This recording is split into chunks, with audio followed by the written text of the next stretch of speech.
Kwenye lebo hapo, unajua kila lebo ina mipango yake na mikakati yake kwenye kuwafanya wasanii wao, na hawezi kuhukumu wala kulaumu lebo yoyote kuhusiana na wasanii wao wanapoendesha. Especially kwa mimi, tamanio langu ni yule mtu afanye vizuri. Akifanya vizuri yeye, kwangu mimi inanitengeneza heshima kubwa sana.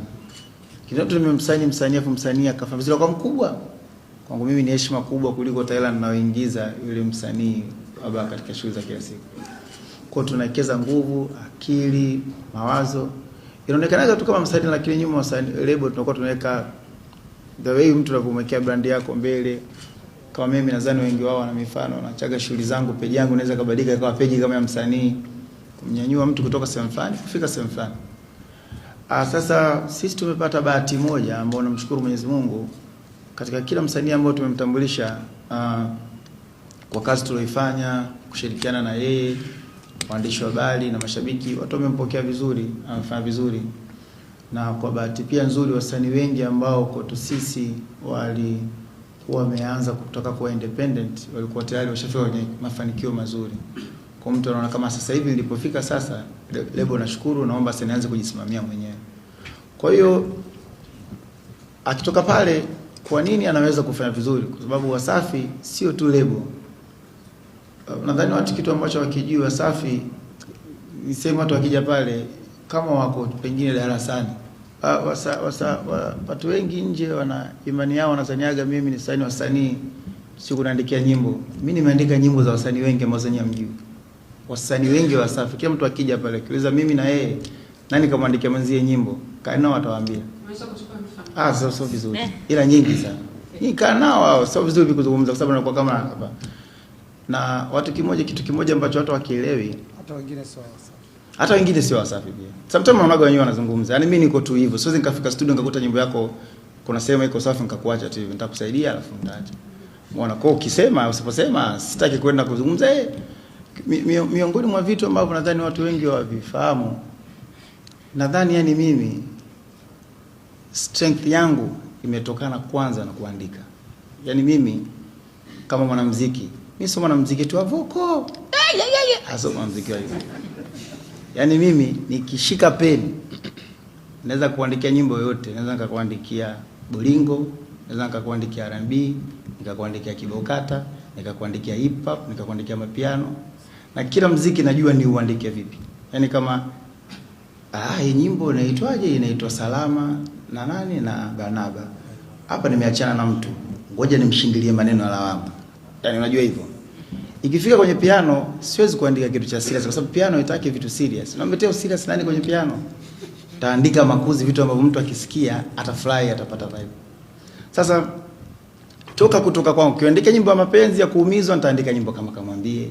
Nataka nyimbo ya maisha, nitakuandikia nyimbo kama Yatapita. Na ukikaa na wasanii wote hao, wewe zungumza nao tuambie Diamond kwenye sekta kuandika yuko vipi. Sipendagi kuzungumza. Sasa watu ukitoa sana nyimbo zile za mapiano au nyimbo za mipinduko, imani zao zinaona kama huyu sio mwandishi. Ilikuwa sio rahisi zamani kwa brand kubwa kama za vinywaji za Pepsi kumwamini msanii na kumtumia, sio? Sasa hivi ilikuwa rahisi kupitia Diamond tunaona. Je, imani yenu kwa wasanii wengine wachanga, wasanii wengine ambao wanafanya muziki mzuri, una trend na wana fans, wana namba kubwa sana kwa Tanzania kama Singeli, kuwatumia kwenye brand ya Pepsi? Kwa sababu wanywaji wa Pepsi ndio hao wa Tanzania, ndio hao watu wa mtaani. Je, kuwatumia wao kuwapa nafasi kutumia brand ya Pepsi wakaonekana zaidi? Lakini la pili hapo tulishakuuliza Diamond kuhusiana na issue ya kupata collab na baadhi ya wasanii ambao wanatumia na Pepsi duniani. Na hilo jumba mliongelea, lakini so far mpaka mnaendelea kufanya kazi na Diamond hatuioni. So mipango yenu ikoje kwenye kuwashirikisha wasanii wakubwa, wachezaji wakubwa na mastaa wakubwa duniani ambao wanafanya kwenye Pepsi, kumuona Diamond naye pia huko au hata wasanii wengine kutoka Tanzania kwenye collab hizo? Hilo ni upande wa Pepsi. Nikirudi nimefurahi kumuona Salamu na Diamond leo wameonekana vizuri kabisa baada ya story walitukumbana na nini. Labda kama Diamond anapenda kuniongelea kwaje na wamemaliza vipi, kumanage wao wote wana radio. Diamond and Radio, Salama na Radio, wanawezaje kufanyaje kazi kwenye hiyo, watu wanapogombanisha mitandaoni wanafanya vipi? Maswali mazuri sana.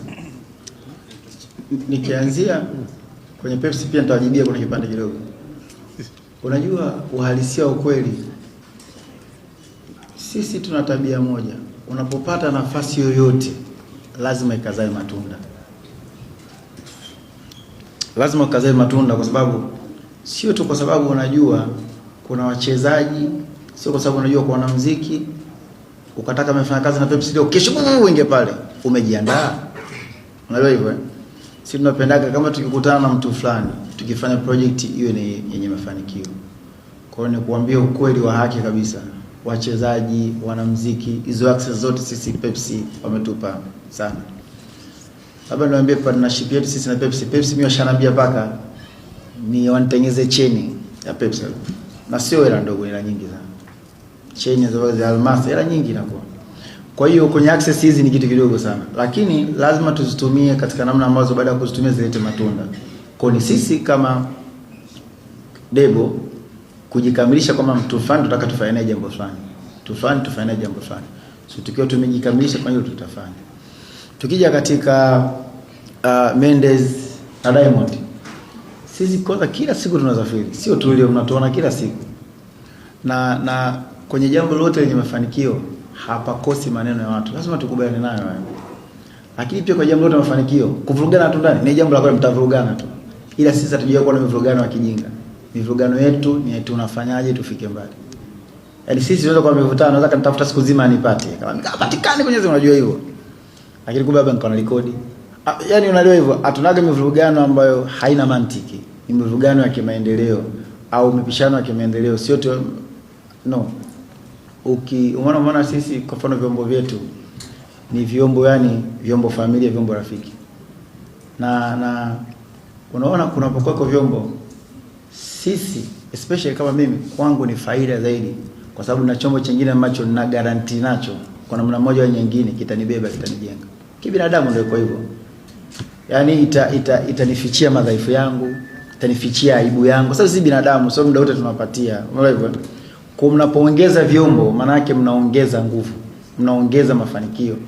Kwa sasa nyinyi nategemea wenyewe kwa akili zenu mnalipokeleaje hilo? Mnalipokea positive au mnalipokea negative? Sasa hivi tuna malinki, tuna makapitali. Yaani ukifika pale, washaona mimi kiingia linki pale kama ninaisa. Wanajua pale nikiingia. Yaani cha nyumbani. Nikiingia kapitali, cha nyumbani ndio kwa meneja yake hapa. Sio mimi kwa makini. Ikifika pale, yani the way wanavyonipokea, the way unaelewa hivyo, tunataka mafanikio watu, tunataka kubadilisha mitazamo ya watu waelewe kwamba mafanikio yanajengwa kwa nia chanya za watu wa pamoja. Kwa sababu nyuma tumetengenezewa sana mazingira kwamba mtu akifanikiwa chake afiche. Unaona maisha mtaani yalivyo, mtu akiona kitu yani mtu anaweza kajenga asikwambie. Haya mambo ya kizamani. Ndugu yangu kama wajenga niambie, kama na simenti nikuchangie au kama na ushauri nije kwako nipate. Kwa sisi tumeamua kwenda dunia sasa inavyoenda, na Mwenyezi Mungu anatubariki tunafanikiwa vizuri sana. Labda video ni kuambia kitu kimoja kuhusu Wasafi. Kugombana kwetu ni kitu cha kawaida sana. Na tunanumiana hata miezi mitatu. Lakini tunapanda ndege siti ya Diamond kaka hapa, mimi kaka hapa na tuongee. Hapa nikubariki habari. Ina maana nitakuongea na Diamond na Onesmo, mwambie Diamond saa fulani kwa television. Hapa nikupa taarifa hii. Lakini magombano yetu yanakuwa tumenumiana sisi wenyewe. Lakini kazi lazima asante, kazi iendelee. Naomba swali la